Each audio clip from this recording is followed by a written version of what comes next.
Como é que então os anciãos eles eram eleitos? O próprio livro Proclamadores explica nas páginas 207 a 209 como é que era feita essa eleição.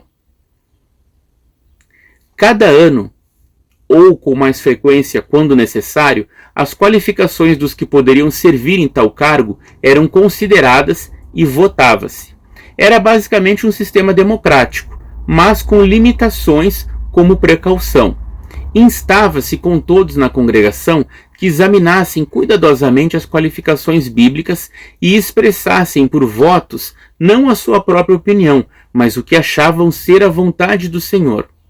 Visto que apenas os plenamente consagrados eram elegíveis para votarem, o voto coletivo deles, quando orientado pela palavra e pelo Espírito do Senhor, era considerado a expressão da vontade do Senhor nesse assunto. O escritor dessa parte do livro Proclamadores, ele opina que o método de Russell poderia ter sido influenciado não só pela determinação de evitar a semelhança com uma enaltecida classe clerical, mas também pela própria formação de Russell na adolescência na igreja congregacional. Também menciona o livro A Nova Criação, que considerou em pormenores o papel dos anciãos e como estes deviam ser escolhidos, focalizando no texto de Atos 14:23, que diz: designaram anciãos para eles em cada congregação, fazendo orações e jejuando, e os entregaram aos cuidados de Jeová, em quem tinham passado a crer, segundo a tradução do Novo Mundo. Daí, o livro Proclamadores vai explicando como é que eram feitas essas eleições, dizendo que foram citadas concordâncias bíblicas para explicar a expressão da King James, que era a versão mais utilizada nos dias de Russell. A expressão, eles os ordenaram como anciãos. Então, segundo essas concordâncias bíblicas, essa expressão, eles os ordenaram como anciãos, ela poderia ser traduzida como, eles os elegeram anciãos pelo levantamento de mãos. Algumas traduções dizem que os anciãos eram nomeados por votos. A própria liderança das Testemunhas de Jeová reconhece na nota que o sentido literal da palavra empregada no texto bíblico grego keirotoneo, ou seja, é estender, esticar ou levantar a mão, e por extensão pode significar também eleger ou escolher para um cargo pelo levantamento de mãos. Portanto, o Proclamadores admite que esse é o sentido bíblico. O problema era quem votava, quem poderia levantar a mão e definir que alguém era ancião. Porque a votação refletia a preferência pessoal em vez de refletir a palavra e o Espírito de Deus. Mas a gente sabe, que lá na eleição de Rutherford em 1917, ele foi escolhido por preferência pessoal também. O próprio Russell chegou a relatar problemas similares em algumas eclésias. Servos da igreja tentando ser governantes ditadores, realizando a eleição numa época especialmente favorável para eles e para seus amigos.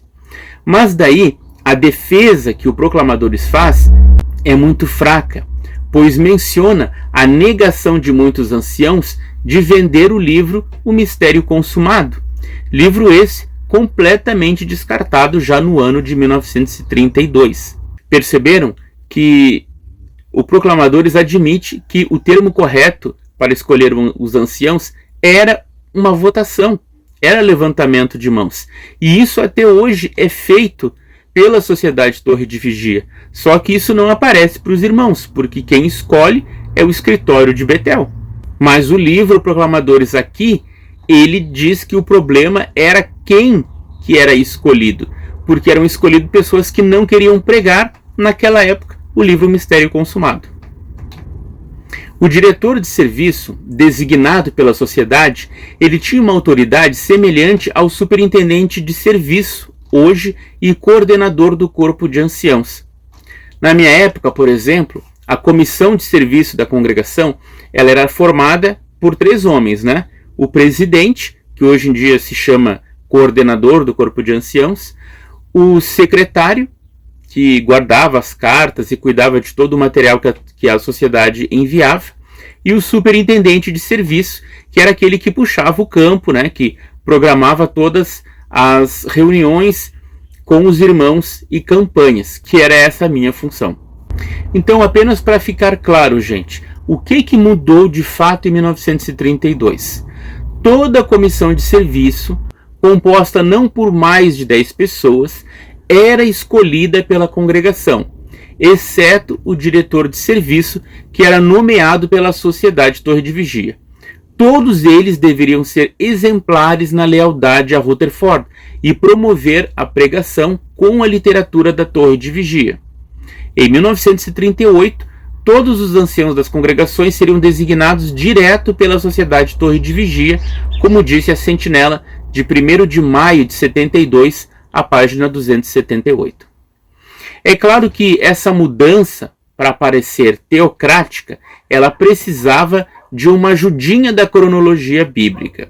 E lá na sentinela de 15 de março de 1960, nas páginas 180 e 181, é feito um cálculo baseado na profecia de Daniel sobre as 2.300 tardes e manhãs, ou seja, 6 anos, 4 meses e 20 dias, como começando em 25 de maio de 1926, durante o Congresso de Londres, né, e terminando em 15 de outubro de 1932. Mas o que aconteceu nessa data para ser considerada o fim das 2.300 tardes e manhãs? No dia 5 de outubro de 1932, a congregação de Nova York enviou uma resolução pedindo a sede de Betel para designar os seus anciãos. Isso seria uma purificação da organização e o restabelecimento da classe do santuário. Esta resolução foi anunciada quando? Na edição da Sentinela de 15 de outubro de 1932, no final das 2.300 tardes e manhãs. Foi o aviso oficial de Jeová, por meio de seu canal visível de comunicação, de que o seu santuário de pedras vivas, ungidas, tinha sido purificado, vindicado e justificado. Os 24 anciãos, citados em Apocalipse, não eram eleitos democraticamente, mas escolhidos pelo soberano do universo. As 7 estrelas que João viu na mão de Jesus e que representavam os anjos das congregações eram anciãos plenamente maduros, escolhidos e controlados, não pelas congregações, mas pelo chefe supremo da organização teocrática por intermédio de Jesus Cristo. Traduzindo, Joseph Rutherford, não é mesmo? Mas percebam que essa explicação de que as 2.300 tardes e manhãs terminou no dia 15 de outubro de 1932, que foi quando essa sentinela anunciou que a congregação de Nova York havia rejeitado o arranjo dos anciãos eleitos e pedido à Sociedade Torre de Vigia que designasse os novos anciãos, porque sempre a congregação de Nova York ela é o modelo. A Betel sempre utilizou esta congregação para testar as novas orientações e depois espalhar para as outras. Mas a decisão dessa congregação foi colocada como algo divinamente.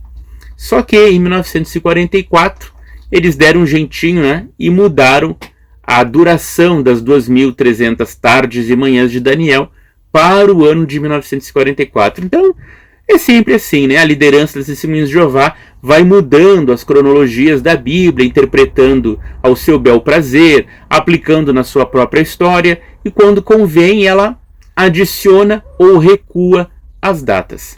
Tendo visto toda essa mudança como orientada por Jeová através das publicações mais antigas, o livro Nutella da história das Testemunhas de Jeová, chamado Reino de Deus já Governa, aquela finurinha, diz o seguinte na página 122, que de 1932 a 1972, a supervisão nas congregações basicamente ficava a cargo de um irmão, chamado de diretor de serviço, depois servo de congregação e, por fim, superintendente de congregação.